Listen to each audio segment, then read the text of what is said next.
قبیلے عرب کی ایک لڑکی پر عاشق ہو گئی اور آہستہ آہستہ لڑکے کو بھی اس لڑکی سے محبت ہو گئی۔ بالآخر محبت کا جادو دونوں پہ سر چڑھ کر سوار ہو گیا۔ دونوں نے گھر سے بھاگ کر شادی کرنے کا فیصلہ کر لیا۔ لڑکی نے کہا، میرے پاس ایک تیز رفتار اونٹنی ہے، ہم رات کو ندی پار کر کے دوسرے شہر روانہ ہو جائیں گے۔ لڑکے نے بھی ہاں کر کے اپنی رضامندی کا اظہار کیا۔ رات کے پچھلی پہر وقت مقررہ پر دونوں ندی کے کنارے اکٹھے ہوئے اور لڑکی بولی، میں اونٹنی پر سوار ہوتی ہوں، تم اسے پیچھے سے ہانکتے ہانکتے ندی پار کرو۔ ندی پار کرنے کے بعد پھر اوپر بیٹھ جانا۔ لڑکے نے کہا، مگر ایسا کیوں؟ میں بھی تمہارے ساتھ ہی بیٹھ جاتا ہوں۔ ہانکنے کی کیا ضرورت ہے؟ خود بخود چل تو رہی ہے۔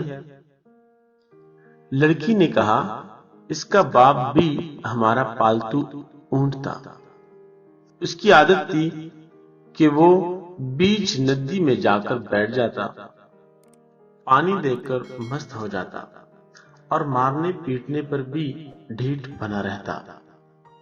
یہ اونٹنی بھی پانی میں جا کر بیٹھ جاتی ہے تو اس کی بھی عادت ہے، اس لیے تم سے کہہ رہی ہوں کہ اس کو پیچھے سے ہانکتے جانا، پھر نہیں بیٹھے گی اور ہمارا وقت بچ جائے گا، ہم صبح ہونے سے پہلے شہر سے دور نکل جائیں گے۔